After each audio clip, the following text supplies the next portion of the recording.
Hello and welcome to Mr. Tompkins EdTech and a brand new series of videos aimed at helping you prepare for your GCSE mathematics exams.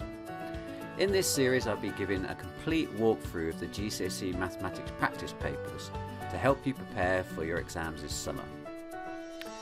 Now there are not so many of these and you don't want to squander them, so make sure you try the paper yourself first before you look at these solutions. This particular paper is OCR June 2022, Paper 1, Foundation Tier. Check the front cover of your paper to make sure it's the same one. If it's not, have a look through the playlist linked above, which includes all the GCSE Maths video walkthroughs I've recorded so far. I'm busy recording all of the GCSE practice papers, so if the one you're looking for isn't there already, why not subscribe by clicking the big red button below and check back in a few days. Don't forget to click on the bell so that you'll get a notification when I upload the next paper. I'll put timestamps in the description below, so you can choose to watch the whole thing through, or you can click on the timestamp and jump to the particular question you need help with. If you have a question, check the comments below, as someone else might have already asked the same thing. If it's a new question, leave it in the comments and I will try and answer all of them as soon as I can. Don't forget to mention which question on the paper you're referring to and try and be as specific as possible. Finally, if this video helps you with your revision, please give it a thumbs up. It will really help me out, and why not share the link with your friends, because they might need a helping hand too. Okay, let's get into it. Question 1. Write down the name of this polygon. Well, polygons are named after their number of sides, and this one has got 1, 2, 3, 4, 5, 6, 7, 8 sides. 8-sided things tend to be called octo somethings, don't they? So that's going to be an octagon. Okay. How many edges does a cube have? Well, you can't see them all here because it's like a solid view of the cube. If I kind of draw a wire view instead, kind of add those extra edges in that you can't see, then hopefully you'll see you've got 1, 2, 3, 4. The edges are the black lines between two faces, so they're the 4 edges at the top. You've also got 4 edges at the bottom, that makes 8, and then you've got 1, 2, 3, 4 edges between them, making a total of 12 edges. So 12. Question 2, here is a list of numbers. I've got 6, 9, 2, 12, 3, 8 and 3. And I want to work out the mode and the range. It's probably a good idea just to put them in order first. You don't necessarily have to do it for the range and the mode, but you know, it kind of groups them together a bit. So I've got a 2, 2 3s. What else have I got? I've got a 6, I've got an 8, I've got a 9, and I've got a 12. I tend to write them down underneath the numbers they originally give me, so I know I've got them all, so I haven't missed any out. Okay, so the mode is going to be like the longest run of the same numbers. I've got 2 numbers the same here, that's the most. I've got more 3s than anything else, so my mode is going to be 3. Mode is most. Range is going to be equal to highest minus lowest, isn't it? So it's the highest value minus the lowest. Now in this case, the highest value is going to be my last number, that's the highest value, and my lowest value is going to be the first number, it's going to be 2. So here the range is going to be equal to 12 subtract 2, that's going to be 10. Question 3, the diagram shows a pair of parallel lines. Write down the value of A. Well, what have we got? We've got this angle here that we know, that's 110, and A here is the same sort of angle, isn't it? It's obtuse, they're both obtuse, and they're both on the same side of the transversal. The transversal is the line that cuts through your 2 parallel lines. So you can see they're both on the same side. So we call those corresponding angles. Doesn't actually ask us for the name here, but good to know. Sometimes it does, and it's worth a mark. So they're corresponding angles, and it's worth 110 degrees. B, now you'll see that B and 110 lie in a straight line, don't they? So they have to add up to 180 degrees between them. So then B is going to be, well, if B plus 110 is equal to 180, then B is going to be 180 minus 110, that's 70 degrees, isn't it? So B is equal to 70. Question 4. Jamie has some empty boxes. Each box can hold 73 pencils. Jamie has 590 pencils. Jamie says that 8 boxes are needed to hold all of the pencils. Is Jamie correct? You must show your working. Well, I've got to do some division here, haven't I? I want to know how many times 73 goes into 590, so I'm going to have to reach for the calculator. Now, every time I write something into the calculator, I like to write down on the paper first. So I'm going to do 590 divided by 73. So let's just type that down, write that down before I go ahead. 590 divided by 73. That's a good habit to get into in case you make a key and error. Right, so that comes out to be 8 point, well, if I'm going to round it off, it's going to be 8.1. Okay. Now, normally we would round that down. Are we going to round it down in this case? Well, if I rounded it down to 8, then I'm not going to have enough boxes for the last few pencils, isn't it? Because if you do 8 times 73 on your calculator, you'll find you get 584, which is not quite 590. So you've got nowhere to put your 6 last pencils. So even though 8.1 would normally round down, in this case we're going to round it up to 9 boxes. Okay, otherwise we've got nowhere to put our last few pencils. So is Jamie right? No, he's not. So no, because he's rounded down, which would normally be correct,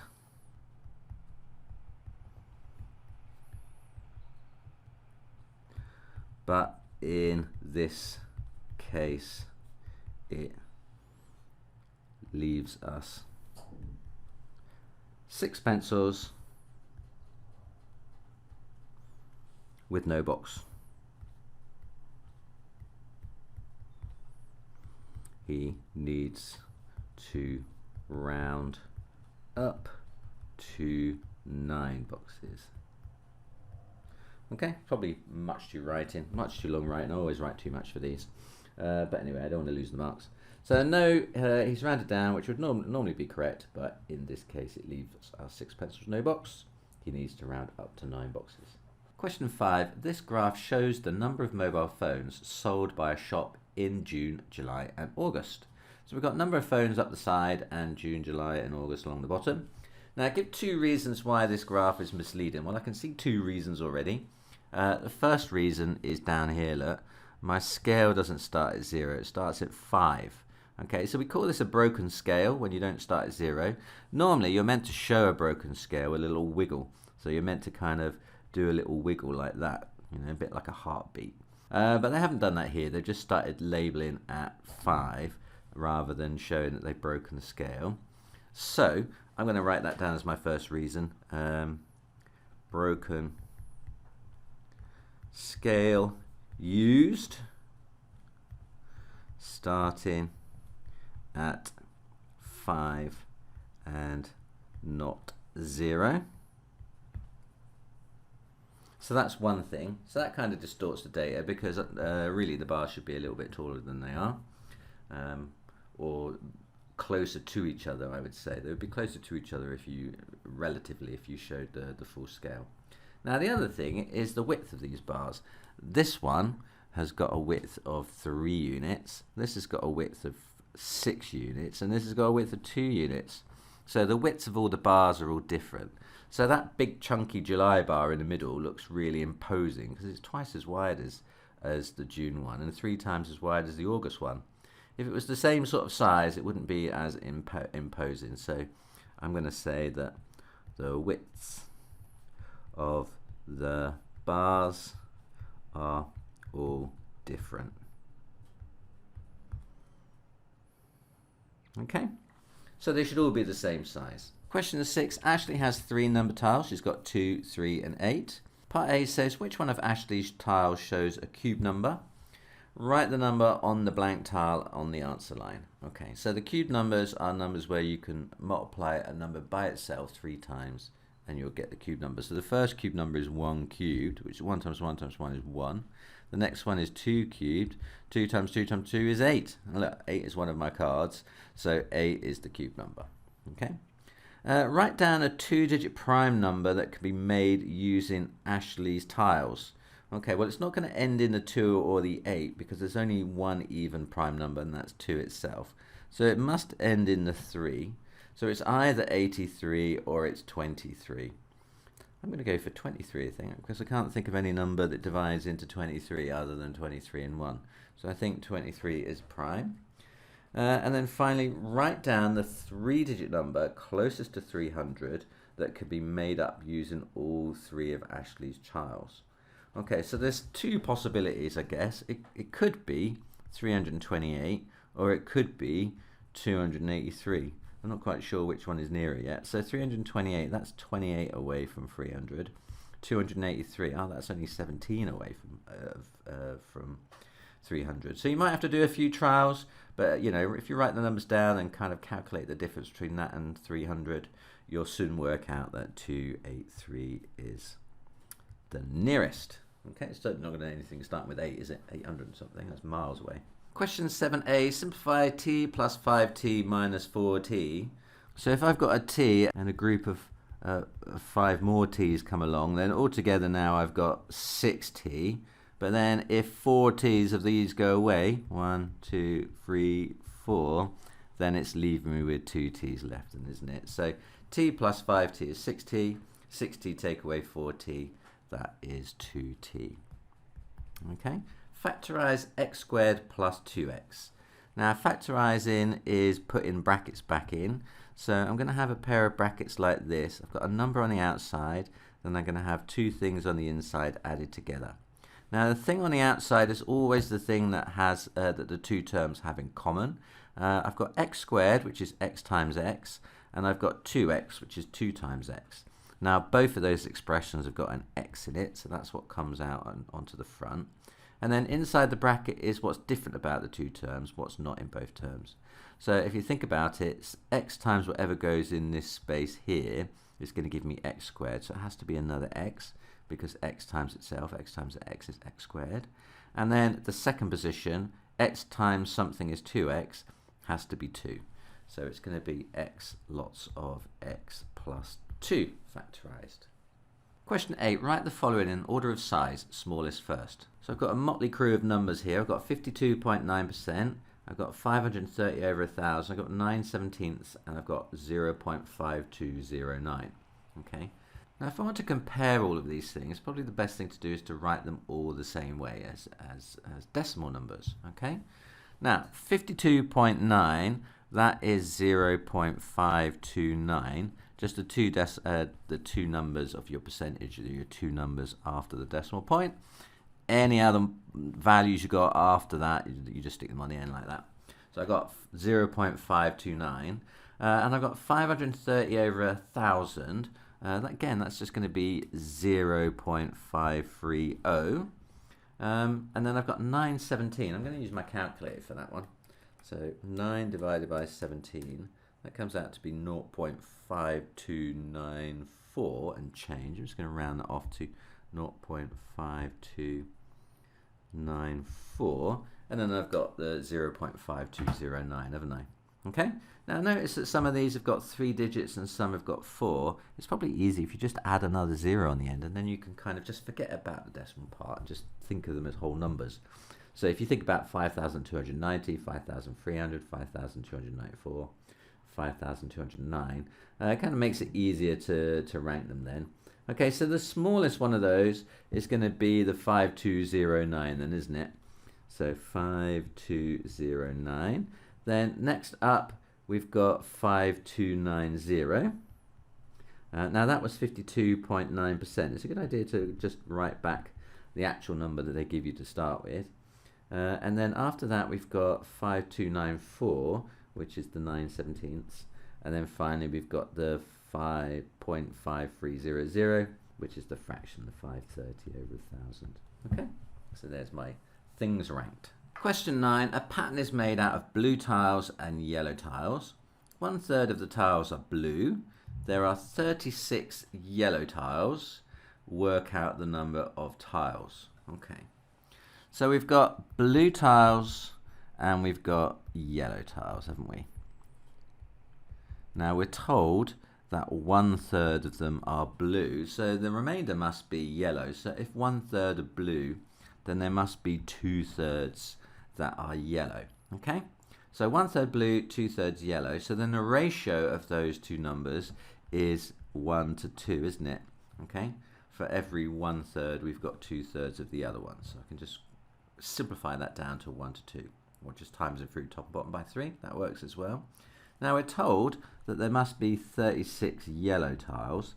Now that is 18 lots of 2, isn't it? 2 times 18 is 36. So if I do the same thing on this side as well, times through by 18, then I'm going to get 18 blue tiles for every 36 yellow tiles. So work out the total number of tiles then. It's going to be my 18 plus the 36. Now that comes to 18, 24, 54 then, isn't it? So 54 tiles altogether. 54 tiles. Question 10. Work out using your calculator the root of 17.5 squared plus 60 squared. Now these calculator questions, you should be able to, if you've got a decent calculator, write down what's on the page exactly as it appears on your screen. Okay, so as long as you can get it to appear like it does on the page on your screen and you can press equals, you should be able to get these 2 marks, shouldn't you?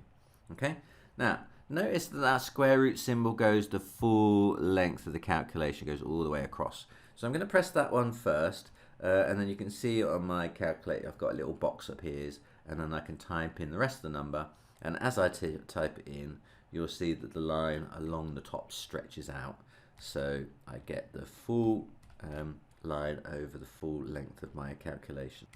So 17.5 squared plus 60 squared, that comes out to be 62.5 if I've typed it incorrectly on the calculator, which I hope I have. Be embarrassing if I didn't, but I think I did. Alright, 62.5. Question 11. 120 new homes are built in a village. Each home is either a house or a flat. Each home either has a garage or it does not have a garage. 64 of the houses have a garage and 26 of the flats have a garage. This frequency tree shows the above information. Okay, yes it does. Everything they mentioned there is in there. Now we're additionally told that 5/8 of the homes are flats. Complete the frequency tree. Okay, so we're going to have to work out what 5/8 of the total number of houses is. So what is 5/8 of 120? Now luckily this is the calculator paper, so I can just type in the fraction 5/8 and multiply it by 120, and I've got the answer then, haven't I? So that comes out to be 75. Okay, so that means of my 120 new homes, 75 of them are going to be houses. Now if 75 of them are houses and the rest are flats, then 120 minus 75 is going to be flats, isn't it? So that's houses, this is flats. So what's 120 minus 75? Now again, I'm writing down what I type into the calculator before I type it in. Really good practice to do that. So that comes out to be 45, so that's 45 there. And then I can go on and do the next layer, because now I know that there are 75 houses. If there are 64 of those houses have a garage, then the rest of them don't then, and 75 take away 64, 75 take away 64, that's 11, so that goes there. And then finally I know the number of flats and I know the flats with a garage, so if I take that 26 away from the 45, 45 minus 26, that's going to leave me with 19 then, isn't it? So I must have 19 flats with no garage. Okay? Right, and then B says show that 75% of the homes have a garage. So how many homes in total have a garage? Total garages is going to be the 64 houses that have a garage and the 26 flats that have a garage. So adding those together, 64 plus 26, that comes to what, 90? So there are 90 properties that have a garage. Now remember there were 120 altogether, so percentage with a garage, that's going to be the 90 that have a garage over the 120 houses, well, buildings, new homes. Okay, so we want to try and get that as a fraction over 100. so we can turn it into a percentage. Oh, we've got the calculator paper, haven't we? So we can just do that. So 90 divided by 120, that comes out to be 0.75. I immediately know that that's 75%, but otherwise you can just type it times 100 in your calculator, and then that will show it. Okay, so that's enough method then, isn't it? So total garages was 90, percentage with garage 90 over 100, which is 0.75 or 75%. Now you don't necessarily have to write on the number line. I did it over here. I might just point an arrow to it so it's clear where it came from. Question 12, the diagram shows Kai's garden. The garden is a rectangle, 6 meters by 10 meters. It is a lawn and a flower bed. The flower bed is a circle of diameter 6 meters. Work out the area of Kai's lawn. Well, his lawn is going to be that rectangle minus the flower bed, isn't it? So in order to work out the area of the lawn, we're going to have to work out the area of the rectangle, we're going to have to work out the area of the flower bed, circle, and then we're going to have to take one away from the other. Okay? So area of the rectangle, let's do that first. Area of the rectangle. Now the formula for area of a rectangle is just length times width, isn't it? Okay, so the length of this rectangle is 16 and the width is 10, so that has an area of 160. And then I've got the circle, area circle. What's that then? Do you remember the formula for circle? Cherry pie delicious, apple pies are 2. It's that one, isn't it? It's the area formula that we need. A equals pi r squared. And that is what we're going to be using for finding the area. So we know that we know pi is pi. What's the radius? Well, if the diameter, that's actually the diameter because it's all the way across the flower bed. And in fact, it actually tells us up here it's the diameter. We want the radius. It's pi times the radius squared. So if it's 6 meters all the way across, then the distance from the center to the edge is going to have to be half that. It's going to be 3, isn't it? So my area of the circle is going to be pi times 3 squared, which is 9 pi. And what's 9 pi? 9 pi. That comes out to be 28.3 to one decimal place. 28.3, just rounding it off. Okay, and then so the area of the lawn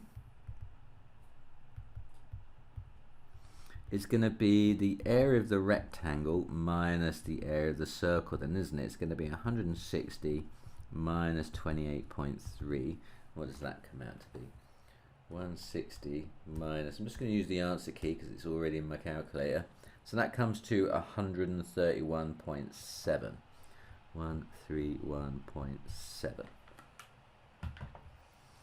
Cool. Question 13. Here are ticket prices for a zoo when bought at the gate. So if you go to the gate of the zoo, they're going to charge you £22 per adult, £18 per child, or you can get a family ticket which is 2 adults and up to 4 children for £80. Now, part A says Mr. and Mrs. Khan take their 4 children to the zoo. They buy their tickets at the gate. How much do Mr. and Mrs. Khan save by buying the family ticket? Well, if they didn't buy the family ticket, they would be buying 2 adult tickets, wouldn't they? And 4 child tickets. That would cost them 2 times 22 for the adult. What's that? 44. And it would cost them 4 times 18 for the kids' tickets. What's that? 80 minus 8. So that's going to be 72. So then the total amount for the tickets then, that's going to be 6. That's £116 altogether. Whereas the family ticket is £80. So the saving is going to be the 116 it would otherwise cost minus the £80, which is the cost of the family ticket. And that comes out to be £36. So that's a good saving, 36 quid on the family ticket. Right, part B says all ticket prices are reduced by 15% if bought online rather than at the gate. Mr. and Mrs. Morris take their 1 child to the same zoo. They buy their ticket online.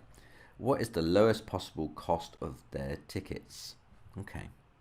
Well, I guess they could buy a family ticket, couldn't they? I don't think it's going to work out any cheaper though, because 2 adult tickets and a child ticket, what's that? I think it's going to be less than £80, so I think it's going to be better just to buy the 2 adult and one child separately. So let's work out the total cost first. So 2 adult, that's 2 lots of 22, 1 child, that's 1 lot of 18 then, isn't it? So that's 44 and 18, and that comes to that's £62. Okay, so that's cheaper than buying the £80 family ticket. Now it doesn't matter, I mean, I'm gonna have to reduce it by 15% anyway, but there's no point in working out the family ticket because 15% off of 80 is still going to be higher than 15% off of 62. So I'm just going to stick with the 62, and I'm going to do a percentage decrease, aren't I? So I'm going to use my triangle final original multiplier for working this out. Final is the cost of the ticket after the percentage change has happened. We don't know that, that's what we're trying to find. The original is the price of the ticket before the percentage change took place, and we worked that out, it was going to cost £62. And then the multiplier is the percentage change written down as a decimal number. Okay, now you always start off with 100% with percentage change questions.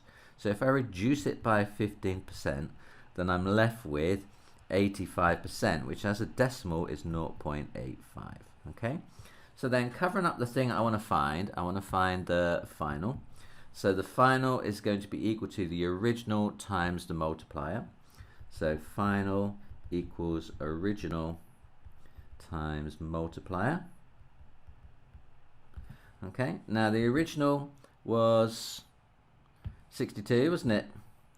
Okay, it came from there. That's the original price, 62. The multiplier we've worked out to be 0.85. That came from the reduction of 15%. So that's times 0.85. So typically tapping that into the calculator, 0.85 times by 62, that comes out to be £52.70 then. So that's my answer then, £52.70. Question 14. Here is a rule to work out the time in minutes needed to cook a turkey. So we take the weight in kilograms, we multiply it by 20 and we add 90, and that gives you the time to cook the turkey in minutes. Now this is essential information for Christmas for those people who do that thing. Right, so question A. Ling's turkey takes 150 minutes to cook. Use the rule to work out the weight of Ling's turkey. So 150. So we're going to have to work backwards here because we've got the output value of 150, and we want to work out the weight, how weighty it was to start with. So we have to kind of work our way backwards through this function machine. So working backwards, what would the number be here halfway through the function machine if after adding 90 to it I got 150? Okay, so I'm going to have to use inverse operations here, aren't I? So going back this way, I'm going to be subtracting 90 if I'm going in the opposite direction. So taking 90 away, which is the opposite of adding 90, 150 take away 90, that leaves me 60. So I must have had 60 at that point here. And then I need to ask myself, well, what number must have been the weight so that when I times it by 20, I got 60. Okay, and I can work that out just by working backwards. Rather than timesing by 20, I'm going to divide by 20. 20 is into 60, that goes 3 times. So I must have had 3 kg to start with. So 3 times 20 is 60. 60 add 90 is 150. So that seems to work out then, doesn't it? So then I must have had 3 kilograms. Right, part B says James cooks a different turkey. His turkey weighs 60 kg. James wants to take his turkey out of the oven at 1:15 p.m. Use the rule to work out what time James should put his turkey in the oven. You must show you're working. Well, the first thing we need to know is how much time it takes. So if I've got a 6 kg turkey, if I times that by 20, 6 times 20 is 120. Add on 90 minutes, 120 plus 90, that's 210 minutes. 210 minutes. What's that in hours? If I divide it by 60, 210 minutes divided by 60, that's 3.5. If you press the kind of time key, or if you've got the newfangled calculator, it's sexagesimal mode. Great word, that one, sexagesimal. It's going to write it in hours and minutes. That's 3 hours and 30 mins, isn't it? Okay, so that's 3 hours and 30 minutes. 210 minutes is 3 hours and 30 minutes. So you need to put it in the oven 3 hours and 30 minutes before 1:15 p.m. I think it might be easier if I just convert this into 24-hour clock time. So 1:15, that's 13:15, then, isn't it? So what's 13:15 subtract 3 minutes 30? Now again, I can do this on the calculator. If I do 13, hit the time key, and then put the 15 in it, hit the time key again, and then I say subtract 3, hit the time key, and then 30, hit the time key. So that says 13 hours and 15 minutes minus 3 hours and 30 minutes. Now the calculator is telling me that's 9 hours and 45 minutes. So then that's the time then it had to go in the oven. That's going to be 9:45 a.m. I guess, because it's in 12. We're using 12-hour clock here. So it's going to be 9:45 a.m. Now that time key is super handy on the calculator. I do recommend you get to learn how to use it. It's very handy for time calculations. Lots of mistakes around time because time is in base 60 and all our other calculations is in decimals. So people fall over and trip up and lose marks in time questions all of the time. Okay, so just top tip, get to learn how to use your hours, minutes and seconds timey-wimey key on your calculator. Question 15, vector A is drawn on the grid. Yes, it is. Write down the vector A as a column vector. Okay, so when you're drawing a column vector, you want to go from your starting point to your end point. You know where your start and end point is, because one would be the one end of the arrow and the other end point would be the other end. But you have to kind of go with the arrow. So this is my start and this is my end point up here. So how do I get from my start to my end in the directions of X and Y? Column vector is always given X, Y like that. So the direction of X and then the direction of Y like that. Okay, so if I'm going from start to end in the direction of X, I'm actually going 1, 2, 3, 4, 5 units in that direction, aren't I? But because I'm going against like the direction of X normally increases, X is increasing off to the right and I'm going left, that's going to be a negative number. So that's going to be -5 on the top. And then once I got to there, I need to go 1, 2 units upwards. So that's in my direction of Y. So that's going to be -5, 2 then as a column vector. Okay. On the grid above, draw the vector of -A. Now -A is the same length as A, but in the opposite direction. So what we're going to get is the exact same looking vector. Okay, so I'm just going to draw the same vector out again. Okay, but this time, rather than going from start to finish, I'm going to go from finish to start. In other words, I'm going in the opposite direction. So a negative vector is the same as the positive one in terms of what it looks like, but the arrow is pointing in the opposite direction. So it's going to be like that. Negative A is in that direction. Okay. Question 16. Alex and Blake share some money in the ratio of 2 to 5. Blake receives £150 more than Alex. How much money does Alex receive? Now these styles of questions seem to be quite popular at the moment. Alex, Blake. Okay, Alex is getting 2 shares. Blake is getting 5 shares. So how many more shares is Alex getting? Okay. Okay, I'm going to show you this in 2 different ways. I'm going to show you it using bar modeling first, and I'm going to show you kind of a more numerical approach. You know, whichever way works for you.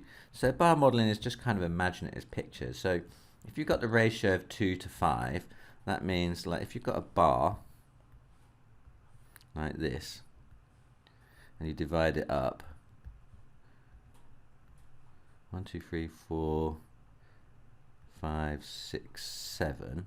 Then Alex is getting 2 shares of it, and Blake is getting 5 shares.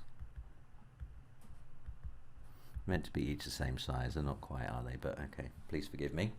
So if Alex is getting 2 shares and Blake is getting 5 shares, then this the 2 shares that Alex gets matches with those, doesn't it? Which means that Blake is getting these 3 shares extra on top of what Alex is getting, isn't it? Okay, so each of those, then, if that all together adds up to 150, then each one of those has to be 50 then, doesn't it? If we've got 150 in 3 boxes worth 150, then each one of those boxes must be worth 50.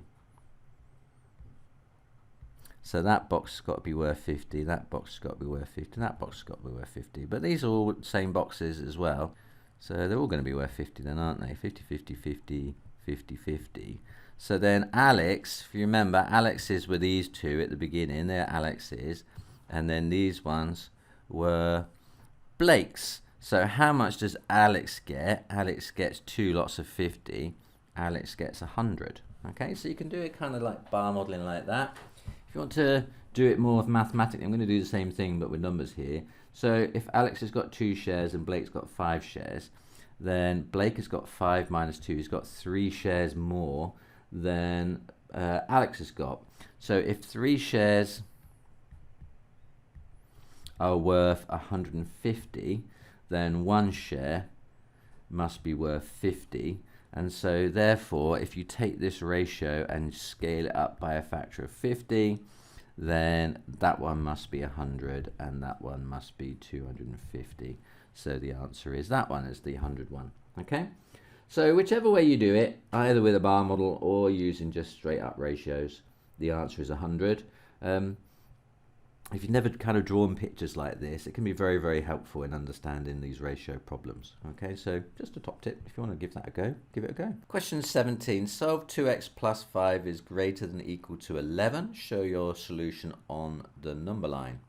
Now, inequalities like this, they just solve the same way as equations. So if you know how to solve the equation 2x plus 5 equals 11, then you just do the same steps here and you just replace the equals with your greater than or equal to symbol.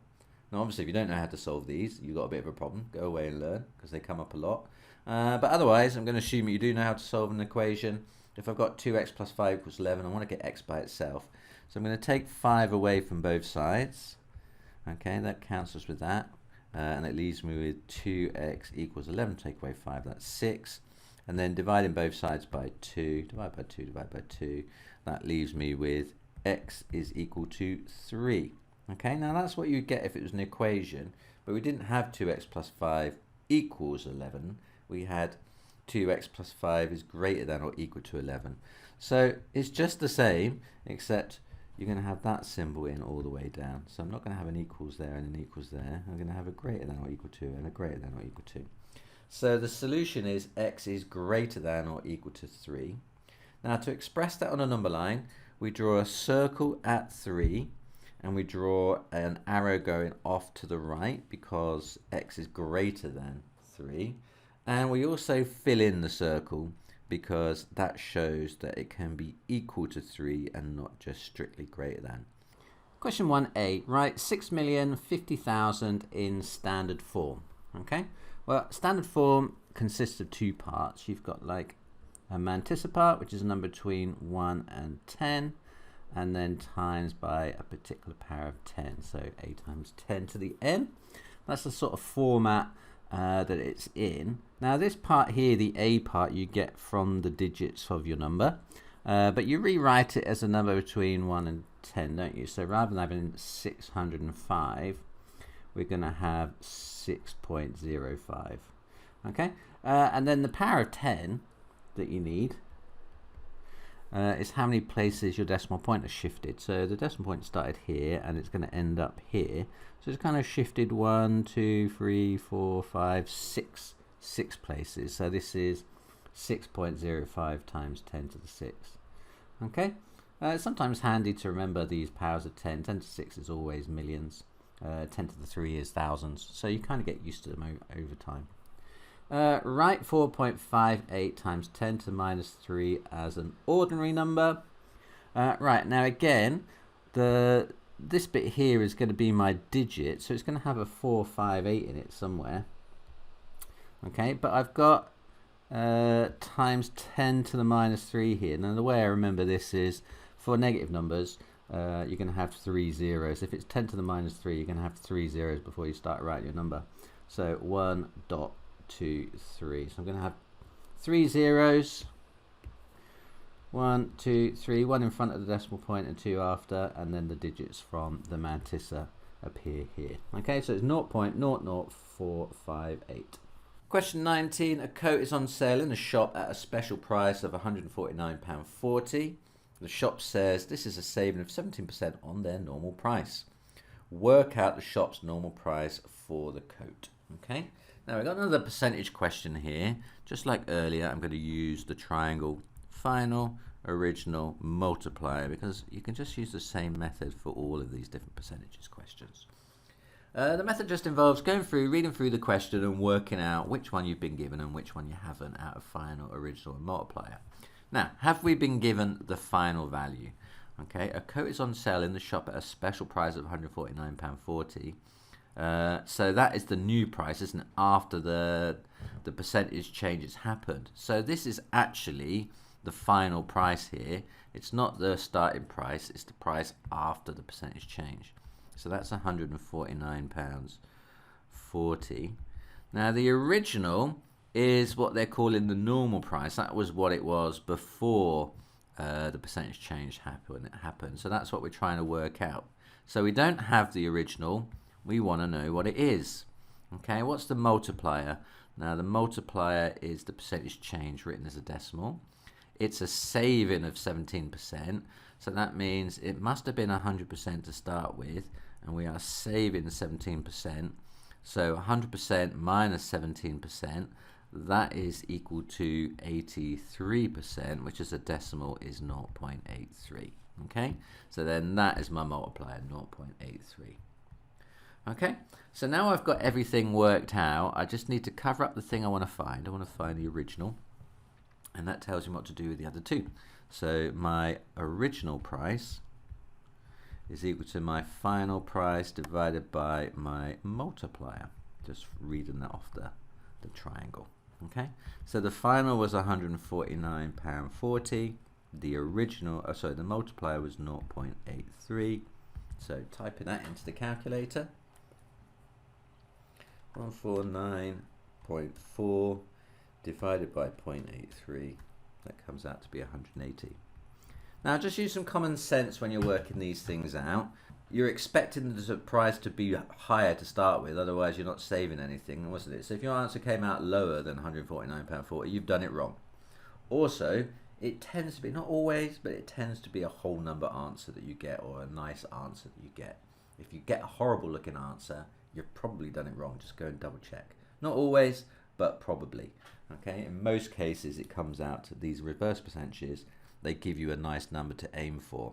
Question 20. This list represents 4 numbers. I've got 127, I've got x plus 1, I've got 2x. The mean of the 4 numbers is 180. Work out the numbers. You must show your work in. Okay. Now when you find the mean of a number, you add them all up and then you divide your number by 4. Okay, so if I add all these numbers up and divide it by 4, I'm going to get 180. So that means if I take the 4 things, 127 and x plus 1 and 2x, and I add them together and I divide by 4, I'm going to get 180. Okay, let's just simplify that because I've got some numbers and x's on the top there. So I've got like an x, and 2x. That's going to give me 4x, and I've got 127 and 1 there. That adds up to 128. So I've got 128 plus 4x over 4 equals 180. Okay. Now I want to solve for x, as I want to know what x is, so I can work out all the numbers. So easiest thing to do, multiply both sides through by 4. Okay, because that will cancel with that. And it will leave me then with 4x plus 128 is equal to whatever that is. So 4x plus 128 is equal to, what's 180 times 4? 180 times 4, that comes to 720. Okay, so you can see we've got a linear equation and x that we're trying to solve here. We're trying to get x by itself. Okay, so the next step, I've got something x plus something equals something. I'm going to take that something away. So taking 128 away from both sides, That's going to leave me with 4x on the left. 4x is equal to 720 minus 128. According to my calculator, that's 592. Okay, and then finally, to get x by itself, I'm going to divide both sides by 4. That's going to leave me with x, and then what's x equal to? So 592 divided by 4, that comes out to be 148. Okay, now you might think, yeah, we're done, but we're not quite done, because we must work out all the numbers. Okay, and all I've got so far is x, which is the second number. So I know that the second number is 148. Now the third number is x plus 1. So if x is 148, then x plus 1 is 149. Okay, and then finally I've got 2x. So if x is 148, I'm going to have to double it to find 2x. X times 2, that's 296.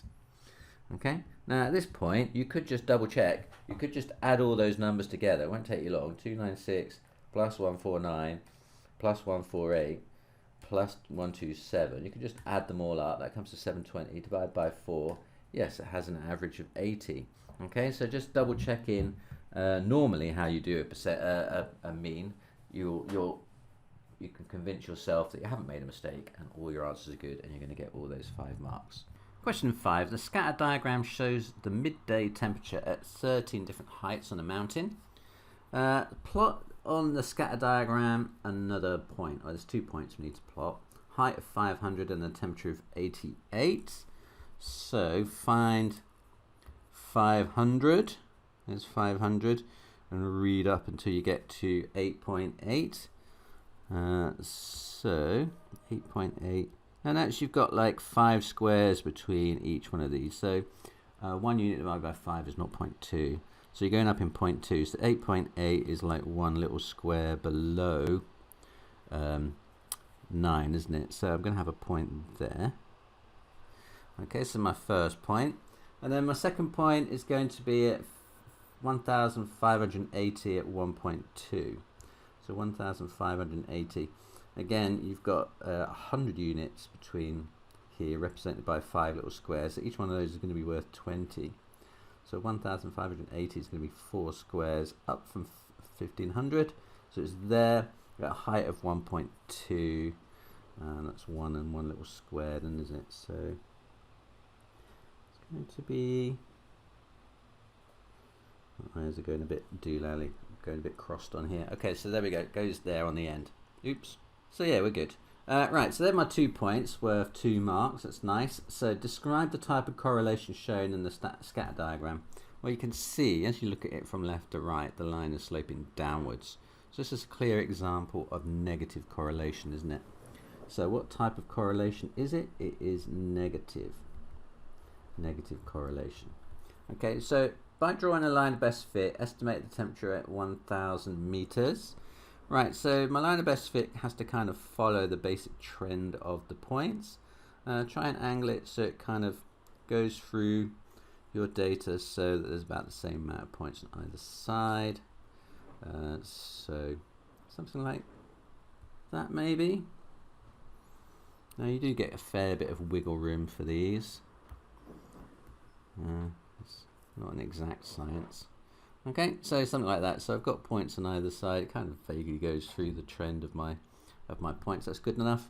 Like, you will get quite a bit of leniency on your line, so it doesn't have to be exactly like mine. So when you're marking yours, you have to kind of mark yours against your line of best fit. So there isn't one answer for C. The examiners will look at your line of best fit and how you have read up from 1,000 and across. So, you know, 2 people can write down exactly the same answer. One of them will get it right and one of them will get it wrong, because it really depends on their own line. Okay, so on my line, it kind of changes direction there. Oops. Okay, it's a good idea to draw these marks on. It shows method. Okay, so it ends up there. What's that? 5.6. So I'm going to say that the temperature at 1,000 meters is going to be 5.6 degrees. Pretty chilly. Right, circle the outlier on the scatter diagram. Your outlier is the point that doesn't kind of match all the other points. It's kind of a bit of a billionomates. It's this one up here, isn't it? Okay, that's my outlier.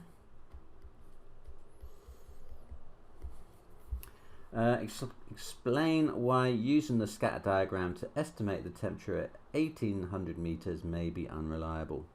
Well, if you have a look at your first and last point, your first point is here and your last point is the one we plotted. It's here, which means we've got points plotted from here up to here on our scale. Now, beyond that, we haven't got any points. Now, we can imagine that this line continues in the same fashion, but that is an assumption and we may well be wrong. So when you try and read values off beyond your data set, it's called extrapolation. So anything beyond here is called extrapolation, and it is unreliable. Okay, just interest, if you do look up values between here and here, it's called interpolation, and that is good. Interpolation good, extrapolation bad. So that's my reason. 1800 lies beyond the last point on the graph, so we would be extrapolating.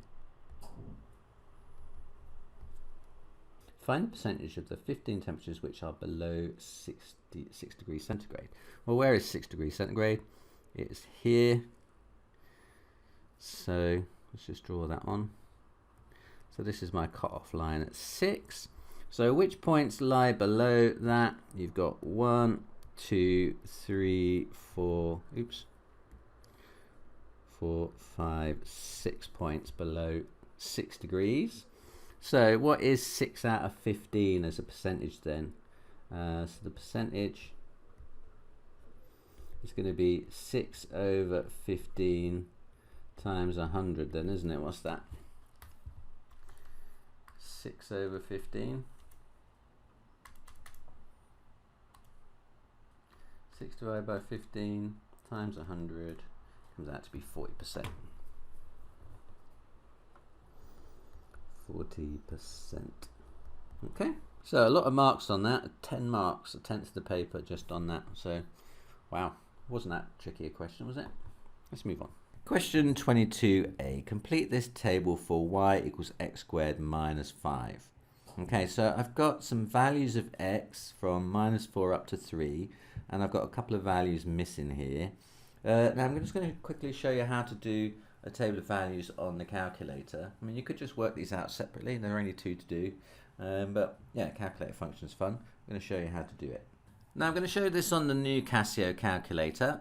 If you want to know how to do this on one of the older models, check out one of my older videos, because I'm sure there'll be examples of me doing this similar thing in previous, earlier papers. So look at last year's set of papers, for instance. You'll find me doing it there. But on this one, you're going to press the home key first, and we're going to go over here to the table mode, go into table mode, and then you'll see you've got a table drawn here. We've got nothing in it at the moment, or you might have if you've already used your table mode for something else before. I'm going to press tools, and I'm going to put the table range in. Now the table range is the range of your values for x, and you can see my x values start at minus 4 and they go up to 3. So my start value is going to be minus 4, my end value is going to be 3, and you can see I'm going up in ones each time. Each value is 1 more than one before, so the step is going to be 1. Okay, just press equals in between, takes you to the next row, and then finally you'll come back to the table, and you should be able to see then your x values have changed. They're running from minus 4 up to 3 now. Now we need to work out what the y values are. So we're going to press the tools button again, and we're going to go to define f of x and g of x. We're going to put the function in, and what we need to type into the calculator at this point is the bit after the equal sign. So this is the function that we need to type in, x squared minus 5. Okay, now you'll find that you can press, you can pull up the x using the shift key. Look, it's down here. I'm going to press this one here, and then we're just going to use the square button and then minus 5. Okay, Then once I press equals, you should find that the table is now populated with x values from -4 to 3 and y values that match what we've got already, plus it's got the 2 extra numbers in. So you can see in my new table, I've now got the answer, the number 11 next to -4, and then I've got the 4, the -1, the -4, and now I've got a value for when x is 0, y is going to be -5, and then again I've got the -4, -1, 4 from before. Okay. Now part B asks us to draw the graph from -4 to 3, which is the same as the values we've got here. Now I'm expecting what we call a parabola, which is like a U-shaped curve, because this is a quadratic equation, so it's got x squared in it. Okay, so I'm going to plot each one of those carefully, and I should get that shape being formed along the way. So -4 goes with 11, so that's up here, look. -4 goes with 11. -3 goes with 4. -3 goes with 4. -2 goes with -1. There. -1 goes with -4. Down there. And then I've got 0 goes with -5. That's there. And then 1 goes with -4. You can see it starts mirroring itself after this point. 2 goes with -1. And 3 goes with 4. Okay, so you should... it should be symmetrical about the middle. We're seeing a little bit more of the left-hand side than the right-hand side, but it should be symmetrical. Right, last off, we need to join this up with a nice smooth curve. So we need to do a nice smooth curve passing through each of the points. Now, important things. You've got to skewer each of the points. Okay, can't just pass next to them. Has to go through them. It has to be one line. You can't have multiple lines. Okay, and you shouldn't feather. So... yeah, something that looks like that. I think that would be worth the marks. I think that last section I might have missed a point. Let's just try that again. Okay, like that. Okay, so it should have that roundy shape on the bottom. Shouldn't have pointy bottom. Shouldn't have a rounded flat bottom. Should look like that. Okay, I'm pretty happy with my parabola. I'm going to move on. Question 23. 4 friends are going on a holiday together. They each take a suitcase. The weight of each suitcase is 25 kilograms to the nearest kilogram. Complete the error interval for the weight W of one suitcase. Okay. Now, if you imagine a scale which is going up to the nearest kilogram, so it's going to have whole numbers on it only, and you had 25 marked on it, the next number up on the scale would be 26, and the one below it would be 24, wouldn't it? Now, we want to know the numbers that round to 25. Now, the numbers that round to 25 are going to be halfway between those or closer than, aren't they? Okay. So halfway between 24 and 25 is going to be 24.5. So if it's 24.5 or bigger, or it's halfway between 25 and 26, which is 25.5, or less than 25.5, then it's going to be rounding to 25. So anything in this pink box rounds to 25. If it's higher than the pink box, it's going to round up. If it's lower than the pink box, it's going to round down. Okay, so the lower bound then is going to be that left-hand limit, 24.5, and the upper limit is going to be 25.5. Right, part B says the friends must pay extra if the total weight of their 4 suitcases is more than 102.4 kilograms. Can the friends be certain that they will not have to pay extra? Show how you decide. Okay, so your bathroom scales might not be as accurate as the ones for EasyJet. Other flights are available. So we're going to take like the worst case scenario. What is the worst case scenario? It would be this one up here, wouldn't it? So the worst case scenario is the bags are all at the heavier end of the range of possible values. So let's say all 4 bags were actually weighing 25.5 kilograms. Now, strictly speaking, 25.5 would round up to 26, but 25.4999999 would round down, and it's pretty much the same thing as 25.5, so it's still the limit we use for our calculations. So what is so the max weight is going to be 4 bags at the maximum possible weight of each bag, which is 25.5. Now putting that onto the calculator, 25.5 times 4, that comes out to be 102. Okay, so the worst case scenario is going to be 102. Now they only need to pay excess if the numbers are bigger than 102.4, which is more than the worst case scenario here. So can the friends be certain they will not have to pay any extra? Yes, because the max weight of all 4 bags is 102 kg, which is less than 102.4 kg. Okay, good. So there we go. They don't have to pay extra. Question 6. A machine can dig on average 2 centimeters of tunnel each minute. It operates 24 hours each day. Work out how many days it should take to dig a tunnel of length 3.5 kilometers. Give your answer to the nearest day. Okay, so we got mixed units here first off, so that's what we're going to have to take care of that. That's in centimeters and that is in kilometers, isn't it? Okay, so one of them is going to have to change. I don't know which is best to do at the moment. Maybe if we convert 3.5 kilometers into centimeters, it's going to be a lot of centimeters. Okay, so what's this in centimeters? 3.5 kilometers. Well, to get it into centimeters, 3.5, there are 1,000 meters in a kilometer, and there are 100 centimeters in a meter. So we're times in 1,000 and then times in 100. So 3.5 times 1,000 times 100. That comes out to be 350,000.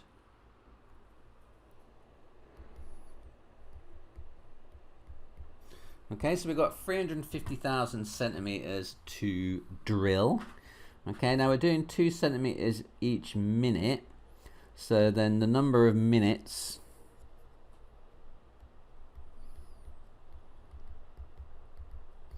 is going to be 350,000 divided by 2, then, isn't it? Because we're doing 2 each day. So divide by 2 comes out to be 175,000. So then the number of days, now we can go from minutes to days by dividing by the number of minutes in an hour, which is 60. And dividing by the number of hours in a day, which is 24.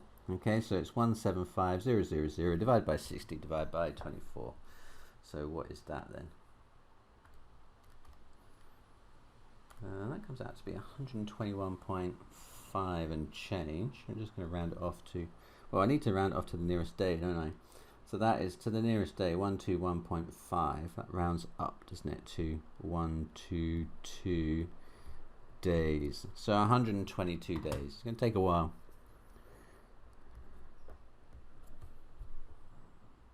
The machine actually digs an average of 2.5 centimeters of tunnel each minute for most of the time, and an average of 1.5 centimeter each minute for the rest of the time. Okay, so how would this affect your answer to part A? Okay, so if it digs 2.5 centimeters on average for most of the time and 1.5 on average for the rest of the time, that means that the average of those two things is going to be more than 2, isn't it? Because if you got if they were the same amount of time, you added them together, 2.5 and 1.5, that would give you 4, and then divide it by 2 to find an average, give you 2. But what we're saying here is that for most of the time, this one, it's this one. So there are more 2.5s than there are 1.5s. So that means that your overall amount is going to be bigger than 4, which means this is going to be bigger than 2. Okay? So if it's bigger than 2, we're going to be dividing by a number which is bigger than 2. So we're going to get a number which is smaller than 2 there. So the number of minutes is going to be less. So we're going to be dividing a smaller amount by the same amount, so then that is going to be smaller, so our answer is going to be less. So it means that on average it's going to take less than 122 days. Okay, so I would say it would take fewer days to complete. Question 7. The diagram shows a square-based pyramid and a sphere. The pyramid has a base length of 12.3 centimeters and a perpendicular height of 15.7 centimeters, and the sphere has a radius r. The pyramid and the sphere have the same volume. Work out the radius of the sphere. You must show your work in. Okay, we've been given the formula for pyramids and spheres, which is handy, so we don't have to remember them. Right, okay, so we know that these two shapes have the same volume, so these two things are equal in volume. Now we've got no measurements on the sphere, and we need to find out what r is. So we're going to deal with the pyramid first. Okay, so we're going to work out the volume of the pyramid, and then we're going to work backwards with the sphere formula to find the radius. Okay, so let's crack on with that then. So the volume of the pyramid is, what's that then? So the formula is down here. It's 1/3 times the area of the base times the perpendicular height. Okay, so 1/3 times area of the base times the height. Now, this particular pyramid is a square base pyramid, so the area of the base then is going to be this area here, whatever that is, and because it's a square, it's quite easy to find. That's just going to be 1/3 of the area of the base, then is going to be 12.3 times 12.3, isn't it? 12.3 squared. And then the height is 15.7. 15.7. Okay, so throwing that into the calculator, we should be able to find out the volume fairly easily. So 1/3, I'm just going to divide everything by 3 at the end, I think. So 12.3 squared times 15.7 divided by 3. And that comes out to be 791.75 equals 791.751. Okay, and then what we're going to do now, so now we need to work out the volume, well, the radius of the sphere, don't we? So we know that the volume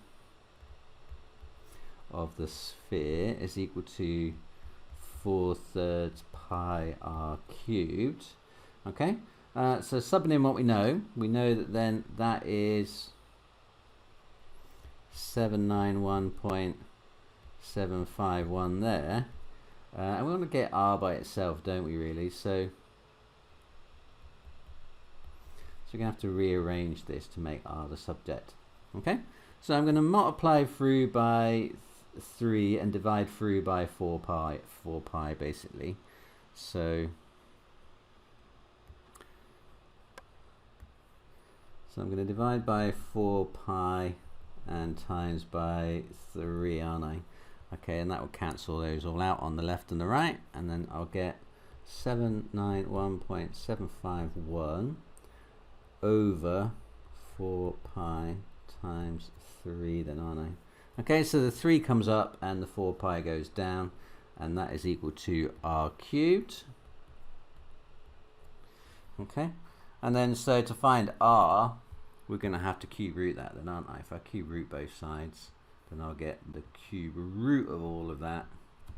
Okay, r is the cube root of 791.751 times 3 divided by 4 pi, all cube rooted. Right, so let's type that in. So I'm going to use the root sign first. So cube root, shift, there it is. Shift cube root, and then I'm going to use the fraction key. 791, well, it's actually my answer, so I'm just going to press answer, times by 3, and on the bottom I'm going to have 4 pi. Okay, what's that then? That's 5.7389. I'm going to round it off to 3 sniffing figures. I'm going to say r is 5.74. R equals 5.74. Unit centimeters. So 5.74, final answer. You can find more exam question compilations over here. For more past paper walkthroughs, click down here.